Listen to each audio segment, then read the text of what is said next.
Speaker, sir, for allowing me to speak on the President's address.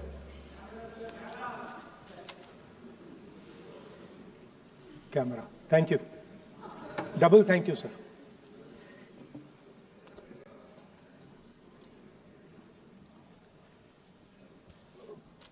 I heard the President's address. I sat there with Kharge ji and I listened to it. And I must say, I struggled through the President's address to maintain my attention on what was being said, because I had heard pretty much the same President's address the last time and the time before that and the time before that. And it was the same laundry list of things that the government has done. We have done this, we have done this, we have done this, 50 or 100 things that the government has done. And so while I was sitting there, I was thinking, okay, I am being critical about what is being said. And I am saying that this is not the type of President's address that should be delivered. Well, the question came to my mind, what type of address would an India Gathbandhan government deliver? How would that address be different than the address we heard? Because it's no point me saying that it is a laundry list and then not providing an alternative idea. And so today I would like to lay out some dimensions of what an alternative address would look like, what the India Gathbandhan would probably focus on, and where we would lay emphasis.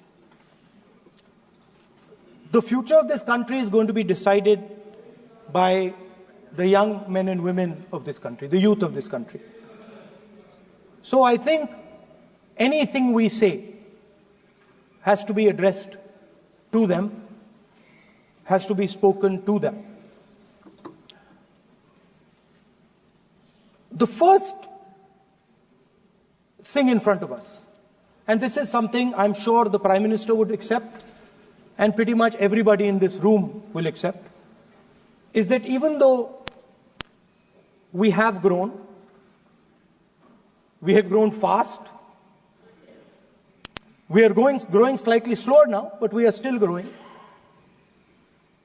A universal problem that we have faced is that we have not been able to tackle the problem of unemployment. No, neither the UPA government nor today's NDA government has given a clear-cut answer to the youth of India about employment. I don't think anybody in this room will disagree with me. I'll give a little statistic for the Prime Minister. The Prime Minister, something I would agree with directionally. The Prime Minister proposed the Make in India program. I think a good idea. We saw the statues, we saw the functions, we saw the so-called investment, and the result is right in front of me. Manufacturing fell from 15.3% of GDP in 2014 to 12.6% of GDP today. That is the lowest share of manufacturing in 60 years. I'm not even blaming the Prime Minister, because I think it would not be fair to say he didn't try. I could say that the Prime Minister tried, and I think conceptually Make in India was a good idea, but it's pretty clear that he failed, because manufacturing went from 15.3% of GDP to 12.6%. So the first question that any alternative vision would answer to the youngsters of our country is, okay, what and how are we going to solve this problem of employment? Any country basically organizes two things. You can organize consumption, and then you can organize production. Modern way of saying organizing consumption is services.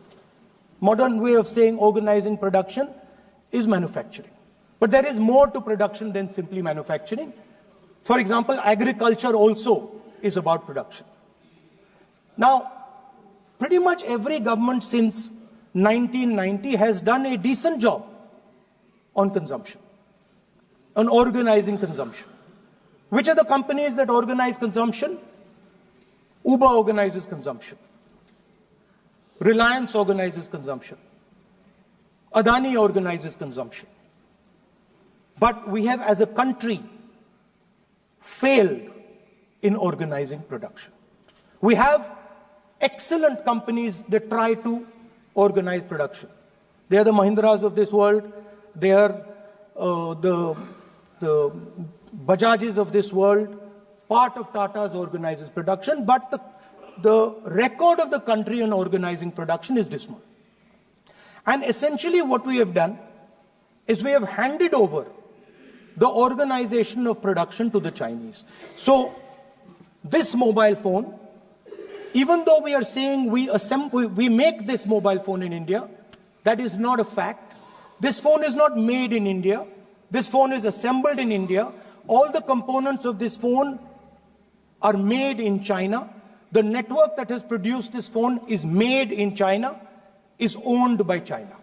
So every time we use a phone, every time we wear a Chinese shirt, a Bangladeshi shirt, every time we wear a pair of Chinese sneakers, we are paying a tax to China. Because some Chinese youngster is earning a salary to make or to produce that product. So the first message I would give in a presidential address would be that India has to focus completely on production. Because if we do not focus on production and we continue to focus only on consumption, we will find that we will run huge deficits, we will increase inequality, and eventually we will run into a serious problem. Social problem because of unemployment, which we are already facing. If you look at the numbers of the amount of people who are in jail, if you look at the numbers that are spent on internal security, if you look at the numbers spent on our police forces, they're all spiraling. They're all rising. And everybody understands that social tension is on the rise in India. So now the next question comes, okay, so where is this employment going to come from? What is India going to produce? And for that, I'd like to tell all the youngsters of this country that there is a revolution taking place, an exciting revolution. The world is transforming completely. And the change that is taking place, at the heart of the change that is taking place, we are moving from the world of the internal combustion engine to the world of the electric motor. We are moving from petrol to batteries. We are moving wind, solar, potentially nuclear energy.